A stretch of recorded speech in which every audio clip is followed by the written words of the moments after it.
Hello students, कैसे हैं आप लोग। उम्मीद करते हैं कि बहुत ही अच्छे होंगे और लिमिट का प्रॉब्लम लगभग सॉल्व हो गया होगा।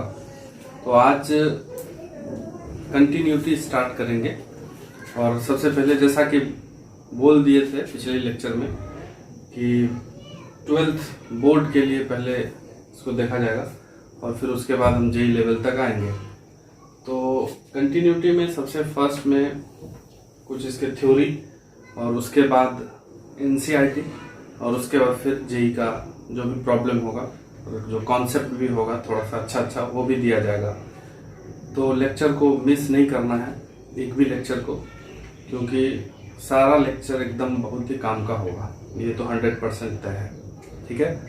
और टेस्ट के बारे में बात करें अगर, तो अगला टेस्ट 10 जुलाई को है। ठीक है। और उसको भी अच्छे से देना है और इसके बाद वाले टेस्ट में कंटिन्यूटी भी आएगा, तो इसलिए कंटिन्यूटी को पढ़ना बहुत ही जरूरी हो जाएगा। ठीक है। तो कंटिन्यूटी में कुछ पॉइंट्स यहाँ पे लिखा हुआ है, सबसे पहले हम उसको डिस्कस कर लेते हैं। ठीक है। अब कंटिन्यूटी का मतलब ये नहीं कि जैसे हम लगातार पैदल चल रहे हैं तो वो पैदल चलने का कंटिन्यूटी पढ़ेंगे। यहाँ पे कंटिन्यूटी का मतलब ये जो कंटिन्यूटी है ये मैथ्स में पढ़ेंगे, फंक्शन के कंटिन्यूटी के बारे में बात करेंगे। कोई भी फंक्शन जो है वो कंटिन्यूअस कैसे होता है। ठीक है। उसको हम लोग देखेंगे। ठीक है। अब फंक्शन जैसे मान लो एग्जांपल के लिए हम अगर देखें तो किसी भी फंक्शन का ग्राफ बनता है, तो ग्राफ से भी हम अगर ग्राफ हमको सामने स्क्रीन पे दिख रहा है तो कंटिन्यूटी के बारे में हम लोग ग्राफ को देख के बता सकते हैं। जैसे ग्राफ ऐसे कंटिन्यूअस चल रहा है तो कंटिन्यूअस है वो, और अगर ग्राफ टूट रहा है तो डिसकंटिन्यूअस है। जैसे हम लोग MP3 म्यूजिक बजाते हैं तो वहाँ पे भी ग्राफ दिखता है, तो वो भी ग्राफ कंटिन्यूअस होता है। ठीक है। जैसे हॉस्पिटल में होता है, जैसे किसी भी चीज़ कोई भी पेशेंट है तो उसका जो स्क्रीन पे ग्राफ दिखते रहता है, और अगर वो ग्राफ डिसकंटिन्यूअस हो जाता है तो मतलब पेशेंट फिर जिंदा नहीं है, ये कंफर्म हो जाता है वहाँ पे। तो वो ग्राफ शुड बी कंटिन्यूअस होना चाहिए। ठीक है। अगर हमारा एग्जिस्टेंस रहेगा तो ग्राफ भी कंटिन्यूअस होगा। ठीक है। तो यहाँ पे हम अगर देखें तो ये जो जैसे मान लो ये फंक्शन है fx और इसका ग्राफ यहाँ पे बनाया हुआ है। ठीक है। और ग्राफ सीधा दिख भी रहा है कि टूट नहीं रहा है, ऐसे यहाँ से चला और बना कंटिन्यूअस।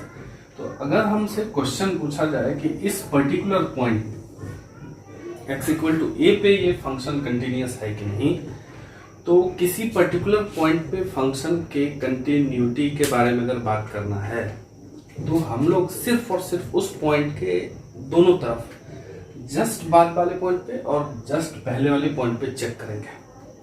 जैसे अगर ये a पे कोई फंक्शन जो है वैल्यू अटेंड कर रहा है कुछ समथिंग 5, ठीक है, तो a के बाद जस्ट बाद, यहाँ पे हम थोड़ा सा दूर लिए ग्राफ को दिखाने के लिए सर, a के जस्ट बाद यहाँ पे और a के जस्ट पहले यहाँ पे अगर वो फंक्शन का वैल्यू 5 भी हो तो हम लोग बोलेंगे कि फंक्शन fx जो है वो a पे कंटिन्यूअस है।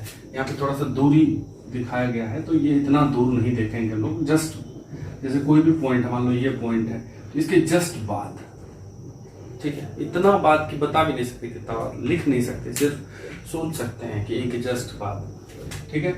तो यहाँ पे ये लिखा हुआ है कि if fx is continuous at x = a, अगर कोई फंक्शन a पे कंटिन्यूअस है तो उस फंक्शन का वैल्यू a माइनस पे, तो a के जस्ट पहले, उसी फंक्शन का वैल्यू a प्लस पे जस्ट a से के बाद, और उसी फंक्शन का वैल्यू a पे, f a in the sense function का वैल्यू a पे।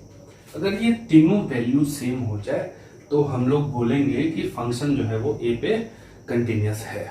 ठीक है। क्लियर। अब ये चीज तो हम लोग देखे हुए पहले कहीं लिमिट में, ये LHL ये RHL, अगर किसी पॉइंट a पे हमको LHL फंक्शन का निकालना था तो a माइनस पे लिमिटिंग वैल्यू निकाल देते और RHL a प्लस पे, तो ये LHL RHL बराबर है लिमिट, मतलब ये दोनों लिमिट में बराबर होता था, तभी हम बोलते थे कि फंक्शन का लिमिटिंग वैल्यू एग्जिस्ट कर रहा है।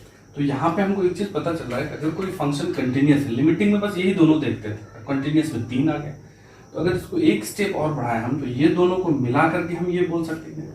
अगर कहीं पे लिखा हुआ है कि limit x tends to 0 sine x by x, इसका क्या मतलब है? इसका मतलब हुआ कि यहाँ पे 0 प्लस पे भी इसका वैल्यू और 0 माइनस पे भी इसका वैल्यू 1 ही आ रहा है, ठीक है, ऑटोमेटिकली। अदरवाइज अगर अलग अलग आएगा तो ये फॉर्मूला नहीं बनेगा फिर।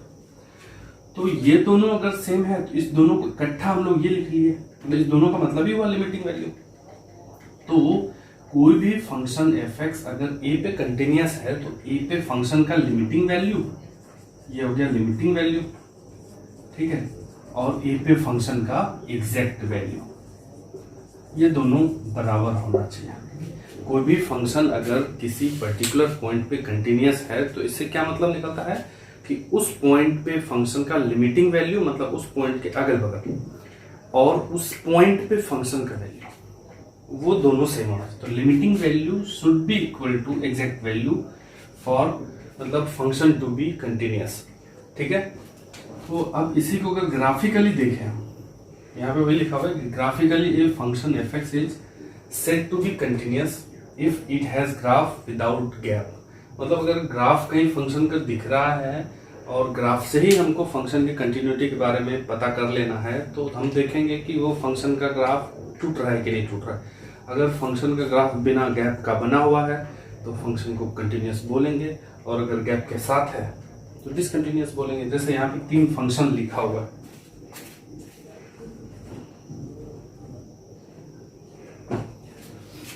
अगर हम इस तीनों फंक्शन की बात करें, अलग अलग ग्राफ से थोड़ा सा दिखाते हैं, ठीक है। ये थ्योरी पढ़ने के बाद हम लोग एनसीईआरटी का क्वेश्चन भी करेंगे लाइन से एकदम, ठीक है, सब तुम लोगों से बनेगा। सिर्फ और सिर्फ एक काम करना है कि अगर समझ में नहीं आया तो वीडियो दोबारा देखना है, वीडियो रोक के लिखना है पॉज करके, और अगर जैसे कोई भी एग्जाम्पल है तो उसको पहले रोक के फिर खुद से बना करके फिर वीडियो चला के देखना है कि वही चीज़ बनाया है कि दूसरा है, ठीक है। और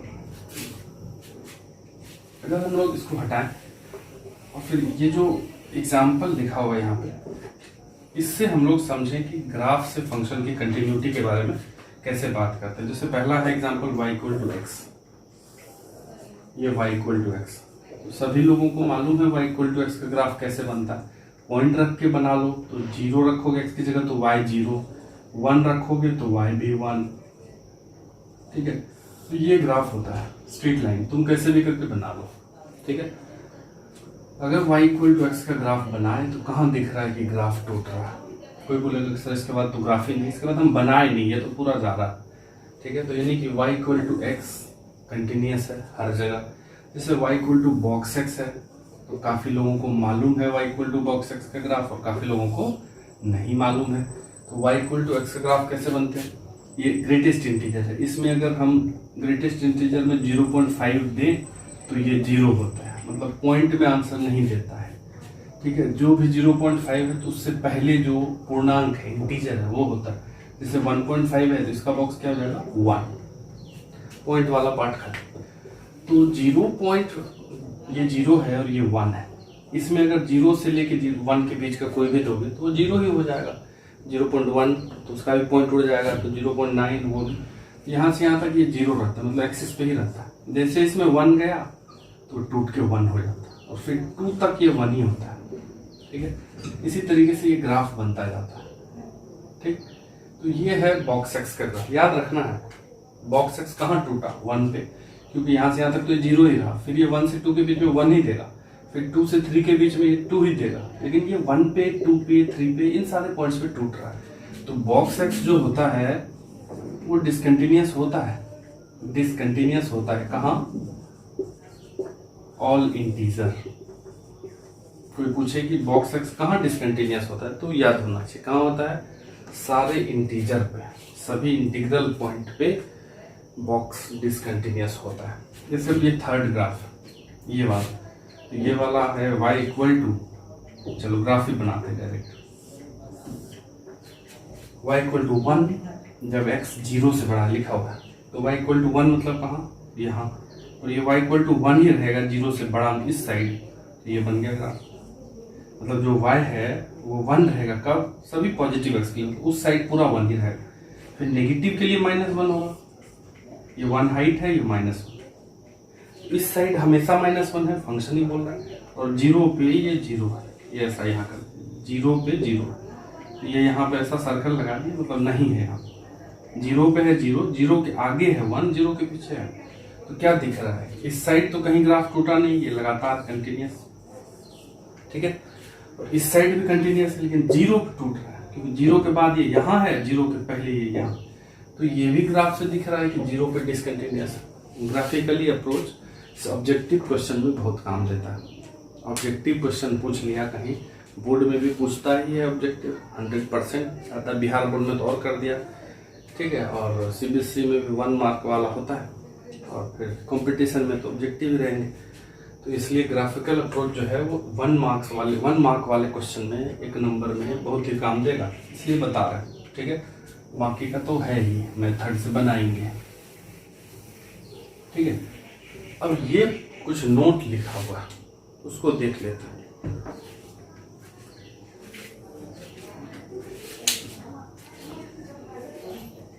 नोट में क्या लिखा हुआ है, पहला नोट कि continuity at x equal to a means existence of limit x equal to a। मतलब अगर कोई function x equal to a पे कंटिन्यूस है तो मीन्स उस फंक्शन का लिमिट वहां पे एग्जिस्ट कर ही रहा है, ठीक है। मान लो कोई फंक्शन है fx, ठीक है, और x इक्वल टू a पे ये कंटिन्यूस है, तो क्या होगा, ठीक। If fx is continuous at x equal to a, तो अभी तुमको बता कि 3 चीज होगा, a माइनस पे फंक्शन का वैल्यू, a प्लस पे और a पे, ये तीनों बराबर होगा। कंटिन्यूस अगर है तो तभी कंटिन्यूस होगा। तो अगर ये तीनों बराबर है तो ये दोनों तो बराबर ही है, और लिमिट में तो ये दोनों, तो मतलब तो लिमिट तो एग्जिस्ट कर ही रहा है, तभी कंटिन्यूस। तो कोई फंक्शन अगर कंटिन्यूस है तो लिमिट एग्जिस्ट कर ही रहा है, ठीक है। अब ये नहीं कि कोई कंटिन्यूस फंक्शन है और उसका एग्जिस्टेंस ऑफ लिमिट चेक कर रहा है, वो होगा ही होगा। लेकिन यहाँ पे लिखा हुआ है कि कन्वर्स इज नॉट ट्रू, मतलब उल्टा सही नहीं होता है। अगर किसी फंक्शन का लिमिट एग्जिस्ट करे तो ये जरूरी नहीं वो कंटिन्यूस होगा। मतलब अगर ये दोनों बराबर है, लिमिट एग्जिस्ट कर रहा है, जरूरी नहीं कि तीसरा बराबर होगा, ठीक है। तो अगर किसी फंक्शन के बारे में ये दिया हुआ है कि वो फंक्शन का लिमिट एग्जिस्ट कर रहा है किसी पॉइंट पे, तो कंटिन्यूटी चेक करना पड़ेगा, क्योंकि ये दोनों अगर बराबर दिया भी है तो तीसरा चेक करना पड़ेगा। लेकिन अगर ये दिया है कि ये तीनों बराबर है, मतलब कंटिन्यूस है, ये दोनों को चेक करने की कोई जरूरत नहीं, तो ये लिमिट एग्जिस्ट करेगा ही करेगा। तो वही है पहला। उम्मीद करते हैं कि समझ में आ गया होगा, ठीक है। सेकेंड पॉइंट क्या है, सेकेंड पॉइंट ये है कि सभी every polynomial function is continuous at all point of real line, ठीक है। मतलब कोई पॉलिनोमियल फंक्शन है, पॉलिनोमियल फंक्शन मतलब क्या होता है, ये हो गया तुमको polynomial ax plus b, linear polynomial बोले, लीनियर पॉलिनोमियल। ये fx equal to quadratic x square b x plus c, quadratic polynomial, ठीक है। इसी तरीके से क्यूबिक हो जाएगा, a x cube plus b x square plus c x plus d, ये क्यूबिक। और उसी तरीके से बाई क्वाड्रेटिक बढ़ाते जाओ, पावर एक्स पे पावर 4 क्यूब स्क्वायर, ठीक है। और ये हो गया तुमको बाई क्वाड्रेटिक पॉलिनोमियल, ठीक है। ये सारे पॉलिनोमियल जो होते हैं, मतलब कोई पॉलिनोमियल अगर सामने दिखा हो तो पॉलिनोमियल इज कंटिन्यूअस, सीधा सवाल। सभी पॉलिनोमियल फंक्शन रियल लाइन पे कंटिन्यूअस होते हैं। इसका ग्राफ स्ट्रेट लाइन बनेगा, पैराबोला बनेगा क्वाड्रेटिक का, ठीक है। उसी तरीके से क्यूबिक का ऐसा बनता है, ठीक है। बाय क्वाड्रेटिक का भी पैराबोला ही बनेगा। ग्राफ की बात अगर करें तो, ठीक है, कहीं टूटता नहीं है पॉलिनोमियल का ग्राफ, कहीं नहीं। पॉलिनोमियल के बारे में उम्मीद करते हैं सबको पता होगा। पॉलिनोमियल में क्या होता है कि x का जो पावर है, ये पावर x का शुड बी नॉन नेगेटिव, मतलब पावर कितना होना चाहिए, नेगेटिव नहीं होना चाहिए। तो ये ध्यान, जैसे कोई बोले कि x प्लस 1/x, तो ये पॉलिनोमियल नहीं है, नॉट ए पॉलिनोमियल। क्यों? क्योंकि यहाँ x पे पावर नीचे है तो ऊपर जाएगा तो -1 नेगेटिव हो जाएगा। पहली बात पॉलिनोमियल पहचानने आना चाहिए। पॉलिनोमियल पहचानने के लिए क्या देखेंगे हम लोग, जो वेरिएबल है x, उसका पावर क्या होना चाहिए, नेगेटिव नहीं होना चाहिए, 0 होना चाहिए, 1 होना चाहिए, 2 होना चाहिए, कुछ भी हो नेगेटिव छोड़कर। तो कोई पॉलिनोमियल अगर सामने दिया हुआ है और ऑब्जेक्टिव में पूछ ले कि कंटिन्यूअस है कि डिसकंटिन्यूअस, तो सीधा बोल देंगे कंटिन्यूअस, कोई दिक्कत वाली बात नहीं है। उम्मीद करते हैं कि दूसरा भी पॉइंट समझ में आ गया होगा। ठीक है, अब जो नेक्स्ट पॉइंट है बोर्ड में आएगा, ठीक है, every rational function is continuous at all point when it's denominator is different from 0। ठीक है, क्या लिखा हुआ है कि सारे रैशनल फंक्शन की अगर बात करें हम, रैशनल मतलब p/q का फॉर्म लिया वो फंक्शन, तो वो हमेशा कंटिन्यूअस होता है। ठीक है, बस उसका डिनोमिनेटर 0 नहीं होना चाहिए। ठीक है, जब डिनोमिनेटर डिफरेंट फ्रॉम 0 हो तो वो रैशनल एक्सप्रेशन हमेशा कंटिन्यूअस होता है, और अगर डिनोमिनेटर 0 हो तो वहाँ तो फंक्शन अनडिफाइंड ही नहीं होगा। तो अनडिफाइंड जहाँ नहीं है वहाँ पे तो हम कंटिन्यूटी की बात ही नहीं करेंगे ना, सीधी सी बात है। अब किसी फंक्शन के कंटिन्यूटी की बात तब करोगे ना जहाँ वो फंक्शन कंटिन्यूअस है। तो रैशनल एक्सप्रेशन अगर है तो नीचे वाला 0 हो गया तो फंक्शन ही अनडिफाइंड हो गया वहाँ पे, और जब वहाँ फंक्शन अनडिफाइंड है तो वहाँ उसके बारे में काहे की बात करेंगे कि कंटिन्यूअस है क्या है नहीं। तो ये चीज, एक चीज और याद रखना है कि फंक्शन के कंटिन्यूटी की बात अगर हम कर रहे हैं तो हम लोग ऑब्वियसली वही कर रहे हैं जहाँ पे फंक्शन कंटिन्यूअस है, सॉरी फंक्शन डिफाइन है। ऐसा नहीं कि जहाँ पे फंक्शन डिफाइन नहीं है, मतलब उसके डोमेन में बात करेंगे हम। ठीक है, ऐसा नहीं कि कहीं भी बात करने लग जाएंगे, तो वो अंडरस्टूड है कि हम लोग वहीं पे बात कर रहे हैं। तो इसलिए यहाँ पे ये लिखा हुआ है कि अगर फंक्शन का डिनोमिनेटर 0 हो जाए तो फंक्शन ऑटोमेटिकली डिसकंटिन्यूअस, मतलब अनडिफाइन हो जाएगा तो ऑटोमेटिकली डिसकंटिन्यूअस। जैसे मान लो कोई फंक्शन है यह 1/x - 5 एनसीईआरटी में है, तो देखिए कहाँ डिसकंटिन्यूअस हो, तो रैशनल एक्सप्रेशन ऊपर वाला ये 1 है तो हमेशा डिफाइन। ठीक है, ये सिर्फ ये देखेंगे कि ये कहाँ 0 हो रहा है, तो x - 5 को 0 करेंगे तो क्या आएगा 5। तो हम बोलेंगे कि दिस फंक्शन इज, ठीक है, this function is discontinuous only at x = 5। बस डिनोमिनेटर जहां 0 हो वहीं डिसकंटिन्यूअस होगा, बाकी ठीक है at all point function is continuous. ठीक है, तो अगर कहीं से भी रैशनल एक्सप्रेशन आता है, ठीक है, कोई भी रैशनल एक्सप्रेशन आया, जैसे मान लो यही है x² + 2 divided by x² - 5x + 6, पूछेगा कि बताइए कहाँ डिसकंटिन्यूअस है, या पूछेगा कि क्या ये फंक्शन हर जगह कंटिन्यूअस है। तो हम लोग ये चेक करेंगे कि क्या डिनोमिनेटर 0 हो रहा है, बस तो इसको 0 करके देख लो क्या हो रहा है। तो अगर ये डिनोमिनेटर 0 हुआ तो यहाँ से निकल रहा है x का 2 वैल्यू 2 और 3, तो हम लोग बोलेंगे कि ये जो फंक्शन है ये 2, 3 को छोड़ के सब जगह कंटिन्यूअस होगा। तो क्या होगा, ये function is discontinuous at x = 2 and 3 only, बाकी जगह पे कंटिन्यूअस होगा। तो रैशनल एक्सप्रेशन अगर क्वेश्चन में आए और कंटिन्यूटी की चर्चा करें तो डिनोमिनेटर को 0 करके देखेंगे। अगर डिनोमिनेटर 0 नहीं हुआ, मान ऐसा भी हो सकता है, जैसे मान लेते हैं कि ये है function f(x) = x² + 5 divided by x - 1 का होल स्क्वायर + 2। क्या दिख रहा है कि ये कभी 0 नहीं हो सकता है, क्योंकि ये एक स्क्वायर क्वांटिटी x - 1 का स्क्वायर, तो कम से कम 0 से नीचे तो स्क्वायर होता नहीं, नेगेटिव +2 है, तो ये कम से कम 0 और +2, तो मतलब हमेशा ये तो कम से कम 2 होगा ही होगा, 0 कभी हो ही नहीं सकता ये नीचे वाला डिनोमिनेटर। तो क्या बोलेंगे कि this expression, this function is always continuous, क्योंकि उसका डिनोमिनेटर कहीं 0 ही नहीं हो रहा है। तो उम्मीद करते हैं कि थर्ड पॉइंट भी समझ में आया होगा अच्छे से।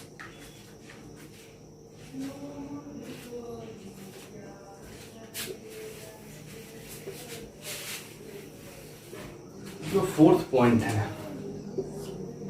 Constant function is always continuous. Constant function मतलब क्या होता है, जैसे कांस्टेंट फंक्शन की अगर बात करें तो f(x) = 5, मतलब ये जो f फंक्शन है उसमें x की जगह कुछ भी इनपुट दे दो, देगा वो 5 है, इसी को कांस्टेंट फंक्शन बोलते हैं। मतलब इनपुट जो है इसको इनपुट बोलते हैं, ये कुछ भी तुम दे जाओ यहाँ पे मिलेगा 5, तो y f(x) को अगर लिख दें तो y = 5, ये कांस्टेंट फंक्शन। तो 11th में जब थोड़ा मोड़ा ग्राफ बता रहे होंगे तो उसी समय बताए थे y = 5 का ग्राफ कैसा बनता है। y इक्वल टू 5 मतलब क्या, ये line parallel to x axis, ये एक्स एक्सिस है, एक्स एक्सिस को y इक्वल टू 0 बोलते हैं कि नहीं बोलते, एक्स एक्सिस का नाम y इक्वल टू 0, तो y इक्वल टू कुछ नहीं, एक्स एक्सिस पे y नहीं होता, तो y इक्वल टू 0 को 5 यूनिट ऊपर लेके चले जाओ तो y इक्वल टू 5, तो y इक्वल टू कॉन्स्टेंट ऐसा ही बनता है, पैरेलल लाइन एक्स एक्सिस का। कहाँ टूटता हुआ दिख रहा है, कहीं नहीं, तो constant function is always continuous, कहीं नहीं टूटे। अब नेक्स्ट में है, नेक्स्ट में क्या है कि modulus logarithmic function always continuous, y equal to mod x है। ग्राफ से अगर हम बात करें तो मॉड एक्स का ग्राफ पता होना चाहिए सबको, कहाँ टूट रहा है, कहीं नहीं टूट रहा है, दिस इज ऑलवेज कंटिन्यूअस। अगर लॉग एक्स की बात करूं, ठीक है, तो लॉग एक्स का ग्राफ जो लोग नहीं जानते हैं, कभी ना कहीं भी फिर बताएंगे ही हम, तो वहां भी सीख सकते हैं। अगर लॉग थोड़ा सा भी जानते हैं तो ये लॉग एक्स का ग्राफ ये कहीं नहीं टूटता है, यस, ठीक है। अब एक चीज और है, इधर लॉग बनता ही नहीं है, मतलब लॉग का एक्स नेगेटिव नहीं होना चाहिए, तो इधर नेगेटिव साइड में बात ही नहीं करेंगे कि लॉग एक्स -2 पे डिसकंटिन्यूअस होता है कि कंटिन्यूअस होता है, ये सब बात ही नहीं करना है, क्योंकि तुमको मालूम है -2 पे लॉग की बात नहीं की जाती है। लॉग एक्स तभी डिफाइन होता है जब एक्स पॉजिटिव होता है, इसलिए पॉजिटिव एक्स की बात कर रहे हैं, हमेशा कंटिन्यूअस होता है, ठीक है।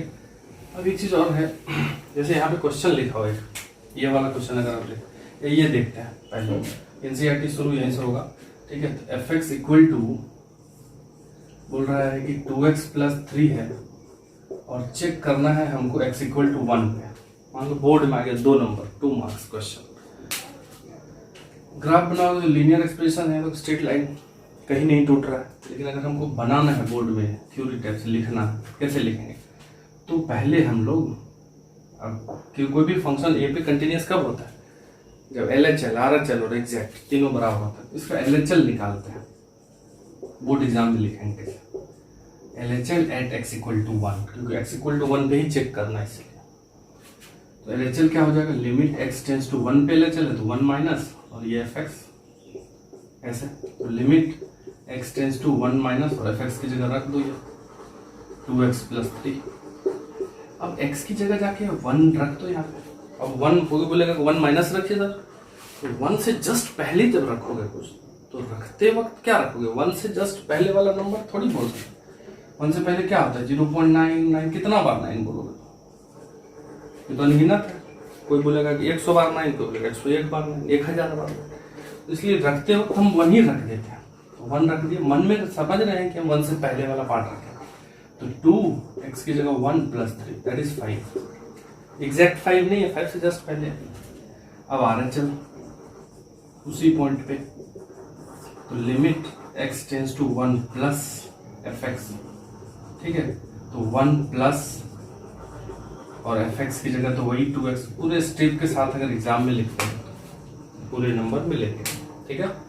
अब 1 प्लस, लेकिन रखेंगे जाके यहाँ 1, ठीक है, तो 2 × 1 प्लस है 1 और ये प्लस 3, तो फिर ये 5, ये भी 5 नहीं है 5, मतलब हम लोग समझ सकते हैं 5 के इतना करीब है कि 5 ही बोलेंगे दोनों, और फिर एग्जैक्ट वैल्यू, ठीक है, अंशु fx जो दिया हुआ है 2x + 3, इसमें हम लोग एक बार 1 रख देते हैं एग्जैक्ट निकालने के लिए, डायरेक्ट x की जगह 1, तो भी 5, तो क्या दिख रहा है LHL RHL और ये एग्जैक्ट बराबर है कि नहीं बराबर है, तो इसलिए क्या बोलेंगे हम लोग, इसलिए बोलेंगे कि फंक्शन इज, क्या बोलेंगे इस एग्जाम में, here limit x tends to 1 minus fx is equal to limit x tends to 1 plus fx is equal to f1, इसलिए fx is continuous at x equal to 1। ये हम लोग पूरा सॉल्व किए 2 नंबर को प्राप्त करने के लिए, और इसमें पूरे 2 नंबर मिलेंगे, कहीं कट का कोई गुंजाइश नहीं है, तो एग्जाम में ऐसे ही बनाएंगे, ठीक है। उम्मीद करते हैं कि समझ में आया होगा सबको, और अगर नहीं आया होगा तो पूछ सकते हो।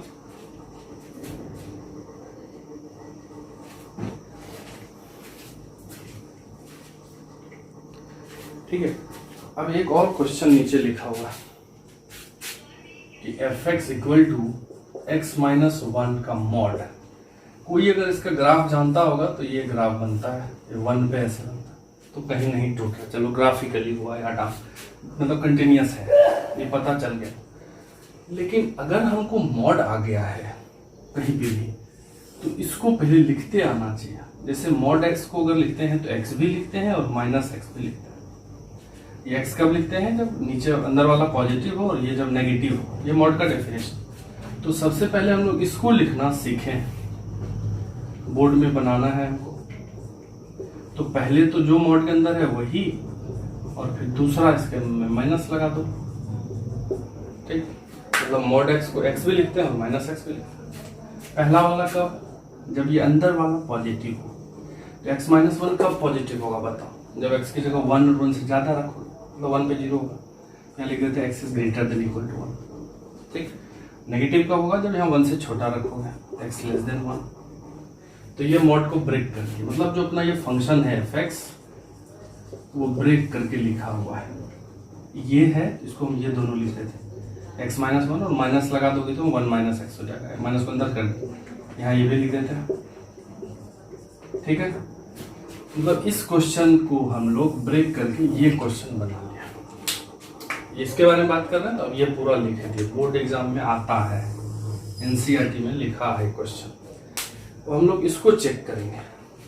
अब फंक्शन जब ब्रेक करके दिया, ब्रेक करके दिया है ना, एक पार्ट ये एक पार्ट ये, तो जो ब्रेकिंग पॉइंट है हमको वहीं पे चेक करना होता है कंटिन्यूटी, क्योंकि ग्रेटर देन 1 के लिए तो यही लीनियर है पॉलिनोमियल।